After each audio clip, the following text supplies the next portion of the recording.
Yo soy un nuevo poder. Yo también soy un nuevo poder. Yo soy un nuevo poder. Yo soy un nuevo poder. Yo soy un nuevo poder. Yo soy un nuevo poder. Yo soy un nuevo poder. Nosotros los jubilados también tenemos asiento en un nuevo poder. Nosotros también tenemos representación en un nuevo poder. Nosotras también somos un nuevo poder.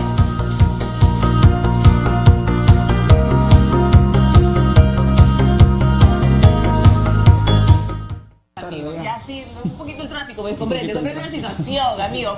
Cuéntanos cómo inicia la cevichería, la comida, todo. Todo nace en un puestito de carretilla. Ajá. Hace más de 40 años.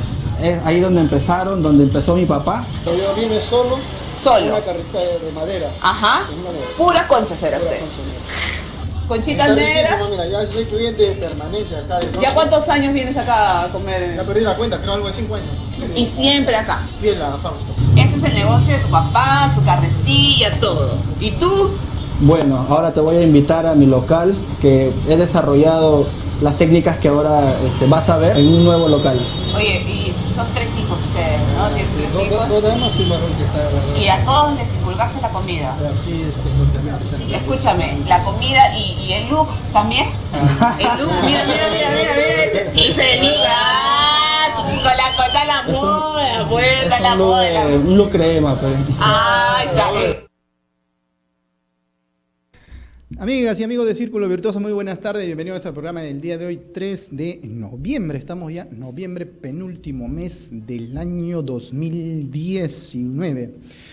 Y el comentario de hoy día está relacionado, amigas y amigos, en esta primera entrevista, podemos llamarla así, oficial, que da el sábado pasado la ministra de Economía, María Antonieta Alba, en Enfoque de los Sábados, radioprogramas del Perú, donde pues se sometió a una serie de preguntas, cuestionamientos, cuestionarios y sobre todo qué va a hacer en el corto plazo y cuáles son las metas inmediatas para efectivamente dinamizar nuestra economía, darle viabilidad y evitar que por ahí surja el tema de la inflación o que se de alguna manera retrase, sobre todo, amigas y amigos, porque también entramos ya al mes de diciembre, último mes del año, un mes que debe estar dinamizado en el consumo, el mes navideño, pues de todas maneras tiene que haber ese dinamismo.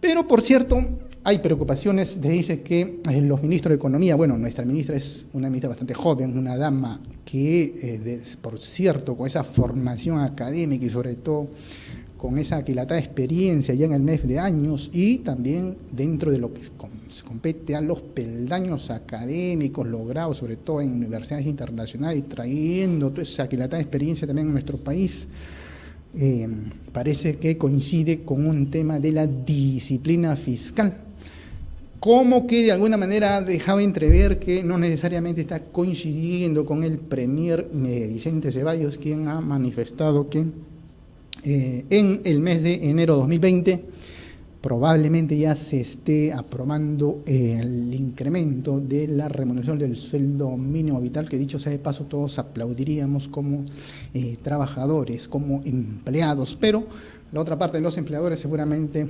tendrían que replantear el tema de sus presupuestos, este incremento que afecta por supuesto al aporte de la ONP, al descuento al trabajador de la AFP, pero la ONP o AFP, las aportes como salud, efectivamente, y todos los beneficios de ley que le corresponde a los trabajadores. La carga de planilla se acreciente y eso sí preocupa a los empleadores. El tema de también incremento de las pensiones de jubilación es otro tema que está en debate. Dicho sea de paso, también especialistas en esta materia consideran que por lo menos no es el momento apropiado para hablar de estos temas o para tomar decisiones. Sin embargo, eso va en contracorriente de la mayoría, tanto de la ciudadanía y de especialistas que consideran que pues efectivamente en nuestra canasta básica familiar no guarda relación con la remuneración mínima vital de 930 soles vigente a la fecha. Bueno, esta preocupación, amigas y amigos, de la conectividad física de los pueblos y la plusvalía territorial es un tema también preocupante del MEF, y por eso la ministra habló de que hay un tema de trabajo arduo en que se viene ya haciendo efectivamente un inventario de cómo están las obras paralizadas en nuestro país. Paralelamente también se está haciendo una auditoría a estas obras paralizadas y finalmente un peritaje para ver, este peritaje por cierto, van los ingenieros, van todos los especialistas en materia de construcción, hay toda una situación de colegiadamente o profesionales expertos en la materia para finalmente dar su informe pericial de la situación de estas obras paralizadas y definitivamente luego de eso impulsar el plan de dinamismo en forma inmediata para lo que se trata finalmente de arribar es el destrabe de estas obras paralizadas. 8 decretos de urgencia finales que están en camino. Ustedes pudieron advertir, el mundo librero estuvo muy preocupado luego que se disolvió el Congreso. Hay un tema también del crowdfunding que quedó estancado luego que se disolvió el Congreso, pero ambos, digamos, la ley del libro vencía el fines de octubre y corrieron, como se dice, apresuradamente, muy deprisa, y salió esta normativa que pospone o prolonga por un año más la ley del libro para evitar acrecentar el valor del libro y el IGB no termine perjudicando al mundo librero o a quienes somos amantes de la lectura. Y en ese sentido, amigas y amigos, un gran beneficiado somos todos nosotros, como por ejemplo el libro de Ricardo Selvallo Saldarriaga, que no se afecta al impuesto general a las ventas. Y en ese sentido se encuentra con nosotros Ricardo Selvallo para hablar temas coyunturales. Nos comentó desde el vehículo en el momento que se moviliza, me comenta pues de que vamos a hablar hoy día de los saqueadores republicanos y sobre todo el antídoto que tiene Ricardo Selvallo para enfrentar esta situación, no solamente en nuestro Perú, sino de países latinoamericanos. Ricardo, ¿cómo estás? Buenas tardes. Hola, Juan. Buenas tardes. ¿Qué novedades, Ricardo? La ministra te convence, una ministra joven, ha dado una conferencia de prensa, más que todo una entrevista radial amplia, y sostiene de que hay que tomar con pinzas por un tema de disciplina fiscal. ¿Cuál sería en todo caso tu comentario para iniciar la entrevista, por cierto, el día de hoy? Bueno, yo siempre reitero acá que yo no creo en los Luis XIV. Por cierto. No, la ministra es una Luis XIV, ¿no? Una Luis XIV femenina. Una Luis XIV bastante joven. Y es un tema tan importante en un país como la economía, no la puede manejar una persona, ¿no?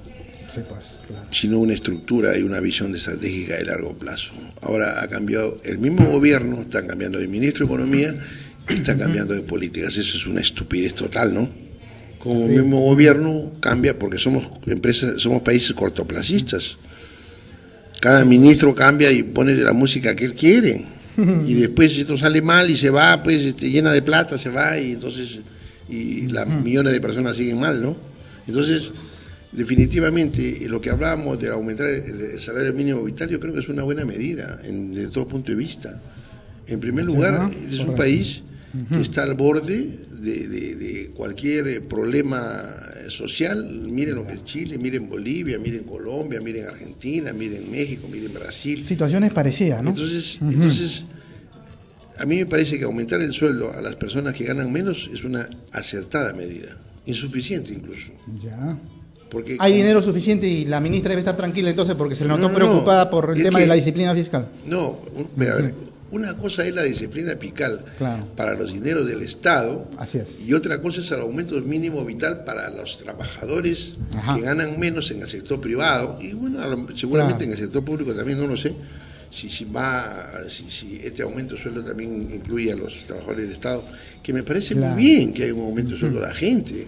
¿Qué le decimos, se va a oponer a eso? ¿Qué le decimos, Ricardo, a aquellos empresarios o empleadores que han de alguna manera pegado el grito al cielo diciendo que esto va a afectar y más bien formalizar la economía va a traer un contrasentido porque más bien esto podría afectar a que la formalidad laboral acreciente, sino por el contrario se venga abajo? Eso implicaría pues que tanto el Ministerio de Trabajo como SUNAFIL tengan un arduo labor para evitar que esto ocurra. Mira, si eso fuera cierto, Canadá, Australia no harían lo mismo, pues esos países son ricos y nos enseñan el camino.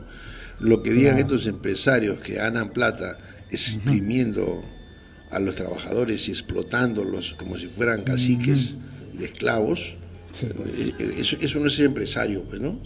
Si no tienen capacidad de ser empresario, que se dediquen a otra cosa. Correcto. Pero en una economía tienen que ganar todos, pues, no solamente el empresario, tiene que ganar el Estado con sus impuestos y el trabajador, porque los tres crean riqueza, el capital, el Estado y el trabajador, la mano de obra. Y nuestra canasta básica está por los suelos. Entonces, si tú analizas la torta que tenemos como economía, vas a ver que crece menos de lo que debe crecer. Y lo peor de todo no es eso, lo peor de todo es que la economía se concentra en pocas manos, que son los empresarios, las ganancias empresariales. Mira Chile, pues. Chile es el contestatario país, ¿no? No, pero fíjate tú, que Chile, que tiene un ingreso del primer mundo, que es el primer país de América Latina que tiene ingresos del primer mundo, fíjate cómo se está cayendo a pedazos todo el cuento del modelo chileno. ¿Qué modelo? Mira, yo te estaba hablando ahora de lo que dice, es muy importante, tomen nota a lo que voy a... A ver, Ricardo, a ver, ¿cuál? Fíjese usted, ahí, como yo los domingos reviso normalmente los diarios de diferentes países, ¿no? Claro, me encontré con un artículo del arzobispo de Concepción, Fernando Chomali, que es Concepción, Chile, ¿no? En Chile. Ya. Y él dice una cosa, miren lo que dice. ¿Es un arzobispo algo político?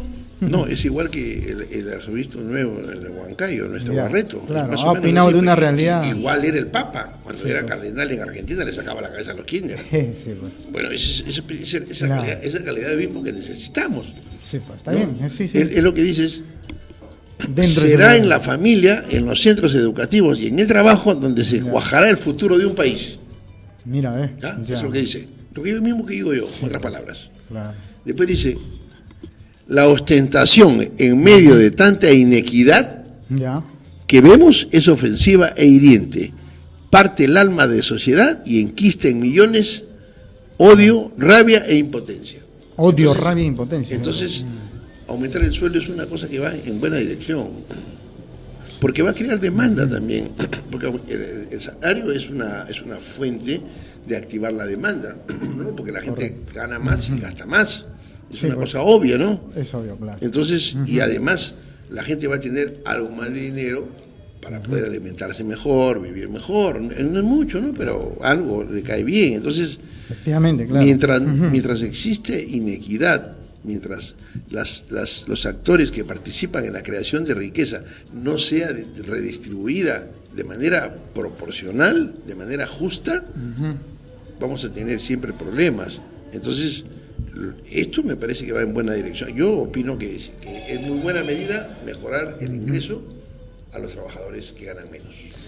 Muy bien, Ricardo. Entonces, en ese sentido, hay pues dentro de lo acertado de que debe incrementarse el sueldo mínimo vital, y de todas maneras hay un trabajo también de las entidades reguladoras o fiscalizadoras para evitar que por ahí pretendan sacar ventaja, sosteniendo de que se trata de una medida no acertada para los empleadores y viene el tema de la informalidad laboral, pero eso creo que le compete en todo caso a la entidad de fiscalidad para evitar que eso ocurra, como bien sostienen. En otros países las experiencias nos dicen que eso no debería generar ningún contrasentido, ¿no?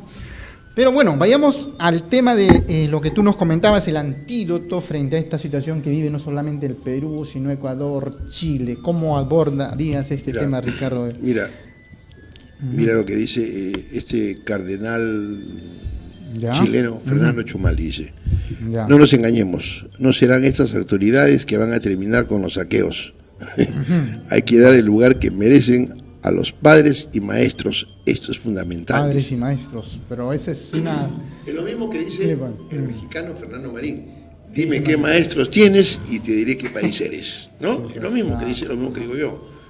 Después salió otro artículo en Guayaquil, el periódico Universo de Guayaquil, que dice este escritor, este periodista dice, Ecuador, país o botín. País o botín. En Bolivia ha salido más o menos lo mismo, en Paraguay sale todos los domingos, ¿no? Entonces, el diagnóstico que yo elaboro en Un Nuevo Poder, en mi libro, es común. Claro. ¿Por qué común? Porque las variables fundamentales, determinantes para crear pobreza o riqueza en un país son las mismas. Claro. ¿no? Son realidades distintas, pero por cierto que tienen en común problemas y situaciones que son comunes, pues, claro, ¿no? Ajá. ¿Por qué se desarrolló Singapur? Por la educación. ¿Por qué se desarrolló Japón? Por la educación. ¿Por qué se desarrolló Estados Unidos? Por la educación. Las variables son las mismas. ¿Por qué está pobre Perú? Por mala educación. Bolivia, mala educación. Argentina, mala educación. Uruguay, mala educación. Brasil, pésima educación. Es la misma variable. Y este tema de los países cooperantes como que no ha venido funcionando bien. Sin embargo, acá en tu libro, en la página 424, tú dices, y lo abordas de esta manera, la sinergia regional. Sinergia regional de cooperación mutua. ¿A qué nos debe llevar esto, Ricardo? Bueno, fíjate, yo hablaba en el programa anterior de la sinergia para defendernos de las multinacionales, ¿verdad? Por cierto, haces. Y también hablaba de la sinergia para, digamos, conseguir excelencia en una serie de sistemas como el asunto de las pensiones, ¿no? De jubilación, que son los seres que han dejado su vida al servicio de nuestro país y ningún jubilado en este continente está contento con ningún sistema de pensiones. Pero fíjate tú, el día de ayer, en la ciudad de Bangkok, en Asia, país asiático, 15 países de Asia han hecho el tratado de libre comercio más grande del planeta. Yo te hablaba de si nos unimos en América Latina, el Uruguay, que tiene 4 millones de habitantes, va a tener un mercado ya no de 4 millones, sino de 700 millones, que somos todos los latinoamericanos, más los caribeños, ¿no? Sí, pues, bueno, pues este tratado, que es el más grande, va a reunir más o menos al 55% de la población mundial en un solo mercado. Ahí está China, la India ha dejado en suspenso su ingreso, su firma hasta un año, ha pedido un año de plazo. ¿Ya? Porque ella quiere proteger ciertos sectores de su economía, como es lógico, cada país. Fíjate tú, un tratado de libre comercio, quiero que la gente sepa. Joseph Stiglitz, premio Nobel de Economía del año 2002, que siempre ha sido un contestatario del Fondo Monetario Internacional y de todos los poderosos de este mundo, Joseph Stiglitz, él decía, premio Nobel. Es mejor no firmar ningún acuerdo de libre comercio si está mal negociado. Si está mal negociar, claro, no firmarla. No firmar, es lo que dice. Y entonces, ¿qué cosa es un TLC, ¿no? El famoso TLC, un Tratado de Libre Comercio. Correcto. Por ejemplo, tú eres Ecuador, yo soy Perú, claro, ¿no? Tú vendes bananos y yo vendo oro, ¿correcto? Muy bien. Tú, para yo vender mi oro a tu país, un ejemplo, claro, tú me liberas de todos los impuestos, porque cada país arancel cero aplica un arancel o para hablar en español, un impuesto sí, pues, claro, a todos los productos que vienen del extranjero. Por cierto, ¿correcto? Protegiendo yo mis productores. ¿Por qué? Porque yo también puedo producir lo mismo, entonces aplico un impuesto al que viene del exterior, al producto del exterior, sí, pues, para no digamos, se afecte la industria peruana, el producto peruano, la mano de obra peruana, ¿no? Eso se llama arancel. Muy bien. Y un tratado de libre comercio implica que los productos de Ecuador, como el ejemplo que estamos hablando, ingresen a Perú, los bananos no pagan ningún arancel.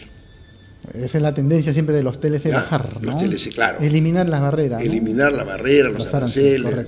Y el oro de Perú a Ecuador tampoco paga. Sí, pues, eso más o menos es correcto, para que un tratado de libre comercio, que además ajá, implica el ingreso de capitales, tecnología y una serie de cosas que son un poco más complejas de dar a entender, ¿no? Pero fíjense ustedes, un tratado de libre comercio no depende de los presidentes para que funcione, ¿no? Bueno, hay todo un equipo. ¿De qué depende? No, espérate, pues. Vamos a hablar del negocio, ¿ya? Ajá, olvídate un ratito de los que negocian, ¿ya? Se supone que han negociado bien y quien tiene que estar en la mesa de negociaciones son toda la sociedad civil, pues el empresario, el trabajador, el profesional, ¿no? Entonces, ¿qué pasa? Vamos a decir un ejemplo. ¿Ustedes saben cuánto vale un mango de Chulucanas en Tokio? Un mango grande, ¿eh? $40, un mango. Un mango, mira, la unidad $40. ¿Y por qué razón las grandes empresas peruanas de agroexportación están ampliando su frontera agrícola? Porque Asia necesita más alimentos. Fíjense ustedes, si el consumidor, vamos a ver el ejemplo del mango, el consumidor japonés consume el producto peruano, Eso es el éxito para que el Tratado de Libre Comercio funcione. Por cierto. Pues. Porque tú puedes tener un Tratado de Libre Comercio para que tus productos ingresen a otro país y los de otro país también al mío, país, claro. En reciprocidad. Así es. Pero eso no garantiza que te compren el producto. ¿Quién decide? Es el consumidor extranjero. Sí, ciertamente. Y en este caso el consumidor peruano, ¿no? Claro. Entonces, si el mango de Chulucanas se vende como loco en Japón, entonces el asunto funciona. Es un éxito total. Entonces vamos a seguir exportando mangos, ¿no? Nuestra balanza comercial va a estar positiva. Pues. El comercio exterior dinamiza la economía, crece la balanza de pago, la balanza comercial, la inversión, el trabajo, los salarios, los impuestos, todo mejora. Sí, pues. ¿No? Entonces, fíjense ustedes, América Latina, independientemente, o sea, cada país de América Latina se ha insertado al mundo global, a la economía global, al comercio global de manera poco inadecuada. Por dos razones. Primero, porque su oferta simplemente es primaria. Es la misma, ¿verdad? O sea, exportamos peras y lechuga barata, es lo que digo, ¿no? El mango, por ejemplo. No hay valor agregado, mínimo valor Pero agregado. no tenemos valor agregado ni tenemos diversificadas las ¿no? exportaciones. Claro. ¿No? Y eso definitivamente deja, dejamos de ganar, dejamos de crecer, porque acá no hacemos nada por diversificar nuestro aparato y vamos en productivo. desventaja frente a la competencia mundial, por cierto, ¿no? Claro, otros se aprovechan de ese mercado, ¿verdad? Entonces, ¿qué pasa? Y la otra es que dependemos mucho de la inversión extranjera. Sí, pues. Hay nuestra economía, uno de los déficits, uno de los frenos estructurales de nuestra economía es de que tenemos una elevada dependencia de la demanda externa, de los capitales externos y de la tecnología externa. Mira, esos tres aspectos tan fundamentales. Y teniendo nosotros 200 años republicanos, que la minería digamos, beneficia solo al gran capital, porque ustedes ven que en la sierra los pueblos se mueren de hambre, donde está la mina, que se llevan el mineral para Europa, para China, para los países industrializados, porque acá no producimos industria, entonces el mineral no se queda acá, se va para afuera, para los países ricos. Entonces, ¿qué pasa? Si definitivamente nosotros solamente exportamos y nos conformamos con un poquito del beneficio que significa exportar y la gran plata, el grueso de ese beneficio se lo lleva el empresario minero y no reinvertimos en transformar internamente nuestra sociedad para poder tener un elevado nivel de calificación y poder producir industria, servicios, tecnología, vamos a seguir pobres toda la vida. Entonces los presidentes saben eso, los ministros saben eso, los parlamentarios saben eso, los empresarios saben eso. ¿Y por qué no lo hacen? No les interesa. Tenemos 200 años, exportando piedras y lechugas baratas. Y nadie habla de lo importante que es que transformemos nuestra matriz productiva y orientemos nuestros beneficios de la exportación, de la minería, de todas las actividades primarias, y que reinvertamos en el desarrollo interno, vale decir, educación, salud, tecnología, investigación e infraestructura. No hacemos eso, entonces vamos a pasar más décadas pobres y atrasados. Sabemos, como tú bien dices, conocemos esta situación, pero no impulsamos, porque también hemos escuchado, por ejemplo, a peruanos que han estado en este instituto de científicos, como en el Silicon Valley, ¿no? Y cuando han regresado a Perú, como por ejemplo Rómulo Mucho, que también manifestaba de que, oye, esto es lo que tenemos que hacer, darle valor agregado a nuestras exportaciones. Sin embargo, bien sostienes, claro, los que están en el poder... No les interesa. Ahora miren ustedes, A ver.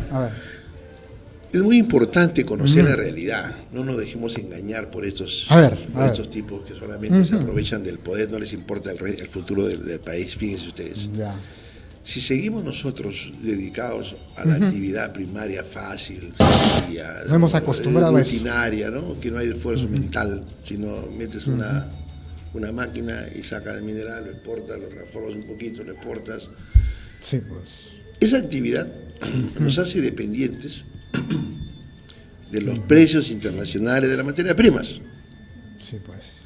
Y los precios de las materias primas los pone Londres y los pone Nueva York, la bolsa de valores de ambas ciudades, ¿no? Y fíjense, Ellos lo deciden, ellos tienen el poder de decisión ahí, y prácticamente. la bolsa pues la deciden pues, ellos, ¿no? Nosotros que somos los que exportamos no ponemos precios, también somos unos sí, cojudos. Porque si Imagínate. nos juntamos, oye, un momentito, los precios los pongo yo, si es mi metal, sí, ¿por pues. qué lo vas a poner tú? ¿No? Hay O reglas es un de- precio de refugio. Seguramente hay reglas de juego que le permite a ellos No, está bien, tener pues, la batuta, ¿no? está bien que haya precios de juego, pero mira tú, Ajá. los precios empiezan a caer ahora, ¿ya? Sí, pues. Porque fíjense ustedes, Ajá. hay una ley de mercado que es muy importante que la Claro. conozcan, ¿ya? Ya. Desde el 2002 para atrás, 190 años, los precios de las materias primas han bajado. ¿Ya? O sea, han ido, la tendencia es baja. La tendencia es 30 años, 50 años, Ya. baja. Hemos tenido 3 ciclos de precios altos. Y esos Nos ha ciclos, beneficiado, ¿por qué claro. se Ajá. deben? Por nosotros no tenemos nada que ver con los precios altos. Ya. Eso se genera porque hay una demanda extraordinaria en esa tendencia. La Eso es lo primera que vez comento, fue cuando claro. Estados Unidos, ¿Ya? cerca a 1890 y pico, cuando empieza el despegue de Estados Unidos, ¿ya? Hubo una demanda extraordinaria de los gringos por los metales. Entonces subió los Se precios. dispara, por ¿Ok? cierto, claro. Esa es la primera, son 3 ciclos de precios altos. El segundo ciclo fue cuando terminó la Guerra Mundial y Alemania y Japón quedaron mal, en la ruina. Entonces empieza a reactivarse Alemania, empieza a reactivarse Japón y demandan minerales, demandan igualmente todo lo que demandó Estados Unidos en esa época que les dije, y el precio creció. Otra bendición más para La nosotros. segunda. La segunda Y bendición. la tercera, Ya. que es la más grande, porque es cuando irrumpe China en la economía global, La potencia económica mundial. el 2002. Claro, sí, pues sí. Ya, Tienes razón, claro. China demanda pues, mineral para sus juguetes, para sus radios, para sus carros, para todo lo que empieza a producir, porque la fabrica el mundo. Ciertamente. Entonces, así es. los precios subieron de una manera que era más negocio producir materias primas que industria. Fíjate tú. Era más Los términos de intercambio, que son la suma de las importaciones más importaciones, más negocio era exportar oro, cobre, que hacer industria. Mira, ¿ves? En ese ciclo de los chinos, 2002 a 2012. Y los presidentes peruanos que gobernaron esa época se ponen medallas que en mi gobierno se vio. Deja de joder, pues hermano. Eso subieron por los chinitos. O sea, prácticamente estaba. Porque acá, ¿qué cosa cambiamos? Para que suba para la economía, nada. No, la ventaja de ellos fue que tuvieron más plata para robar más. O sea, los gobiernos en Porque, realidad- claro, Ajá. por ejemplo, la economía peruana depende de 2 precios, cobre y oro, en ese orden, ¿no? Sí. El cobre subió mucho, por ejemplo, el oro tenía una tendencia de 50 años atrás de $200 la onza Troy. $200. Cuando llegó Ajá. este ciclo de chinos, de aumento de precio por la demanda china del 2002 al 2012, subió a cerca de $2.000 la onza Troy, o sea, 10 veces más. Entonces, todo mejoró en el país, pues. Hay más inversión, Y hay más, la balanza sube, la reserva sube, el trabajo sube. Pero- y eso no es un mérito de ningún presidente. malamente los gobiernos de turno le No, sacan no, se provecho. pone la medalla. Sí, pues se ponen la Pero medalla. cuando hubo inflación, el primer gobierno de la García dice, no, dice. La Eso fue afectación por internacional. Sí, pues, ya. eso fue por los vientos externos, dice. Y Sí, eso, ¿no? la inflación de un país sí es mérito Ajá. o demérito de un gobierno. Claro. Pero los precios de las materias primas es un tema de mercado mundial, no es un tema que lo decide el país que exporta minerales o productos primarios, no, señor. Sí, No hablemos tonterías ni mentiras, ¿no? No aprovechemos eso. Entonces, Efectivamente. ¿qué pasa? Ajá. Si seguimos exportando piedras y lechugas baratas, Estamos fregados. vamos a seguir dependiendo de los precios bajos de las materias primas, por lo tanto, la torta de la economía va a depender de eso, y todo lo que diga la ministra de Economía que acaba de subir, que acaba de entrar, y todos los ministros que entran, Sí, pues. Ajá. lo único que hacen es administrar la escasez que hay. Ni eso hacen bien, ¿no? Por cierto. Ahora, Ajá. el ingreso de la recaudación debería subir si dejaran de exonerar y robar con las exoneraciones. Por ejemplo, este Congreso que acaban de cerrar felizmente exoneró a LAN. Y sin embargo, al libro, el libro pagaba impuestos, pero los pasajes de LAN los exoneraron. ¿Y por qué? Porque, bueno, pues hay negocio. Están los ¿no? grandes lobbies, los lobismos Entonces, está de por eso medio tiene ahí que también. saber Ajá. la gente. Y el presidente Vizcarra, yo le sugiero pues que se dedique ya a gobernar, ¿no? Porque el tema, el tema de las medicinas que acaba de hacer me parece bueno. Acertado, ¿no? Me parece muy bien, yo lo aplaudo. Porque los precios que cobran estos sinvergüenzas de los dueños de Incafarma y de Bifarma, que es el señor, ¿cómo se llama? Son estas corporaciones grandes, pero de Interban, el dueño pues, de Interban. Así no se hace dinero, pero lo que usted hace es un delito de lesa humanidad. Yo se lo digo claro, ¿no? Fuerte y claro. Eso no se hace, así no se hace riqueza, ¿no? Matando a las personas. Pero digo, es un delito de lesa humanidad. La salud, sobre todo. ¿No? Ahora, tienes problemas, el señor Vizcarra, tiene que apoyar al pequeño agricultor, ¿no? Sí, no apoye solapadamente a Sauder. Bueno, no, por favor, acá no somos cojudos, ¿ah? Porque Sauder tiene mucho dinero, igual que todas las mineras, una campaña que los mineros tienen que pagar impuestos, pues. Lo que tiene que hacer usted, señor Vizcarra, le voy a dar una idea, porque acá las ideas están para regalar. Mire usted. A ver. Canadá, Australia, Botswana, Noruega, bueno, a excepción de Botswana, que va en camino al primer mundo, pero los demás países que empezaron con países primarios, ya son ahora el primer mundo, reinvirtieron las utilidades en beneficio del país, pero empezaron con un modelo de explotación empresarial de sus recursos naturales que sea beneficioso para el dueño del mineral. Chile, por ejemplo, su riqueza el cobre, que es el primer productor, no se lo concesiona a ninguna empresa privada. Codelco es empresa chilena del Estado chileno y explota su cobre. Claro. No digo que repitamos ese modelo. El modelo interesa, pero siempre y cuando funcione, ¿no? El modelo es el medio. ¿Por qué los empresarios de la mina se llevan el 70% de lo que declara, de las utilidades, y el Estado 30%? Si somos dueños del mineral. Por cierto. Sí. Esa ley que dio Fujimori, en otro saqueo de Fujimori, que el mineral que salía era del inversionista, un momentito, el mineral sigue siendo peruano. Sí, pues, el Perú hace un trato, un modelo, dice, bueno señor, concesiona, pues. El recurso es mío y usted tiene que pagar el 70% de la utilidad nuestra. Es más, China, por ejemplo, fíjate tú cómo hace China, hay tantos ejemplos buenos que tenemos que copiar. China, tú no puedes entrar a China si tú no compartes tu tecnología con los chinos. Ajá. ¿Ya? Yo te doy mi mercado, ¿verdad? Es imprescindible. Te doy 1.300 millones de chinos que te van a comprar. Correcto. Pero tienes que compartir tu tecnología conmigo, si no entras. Qué bueno. Ricardo, se nos agotó el tiempo. Hay unos comentarios en las redes que están pidiendo que hagas un comentario o tu posición referente a esta marcha, o que viene en marcha, un proyecto sobre la privatización del agua, la privatización de Sedapal. Pero será un tema que lo abordaremos la próxima semana porque se nos agotó el tiempo y el tiempo es oro en televisión. Gracias. Muchísimas gracias. Amigas y amigos, no hay tiempo para más. Nos vemos en la próxima edición.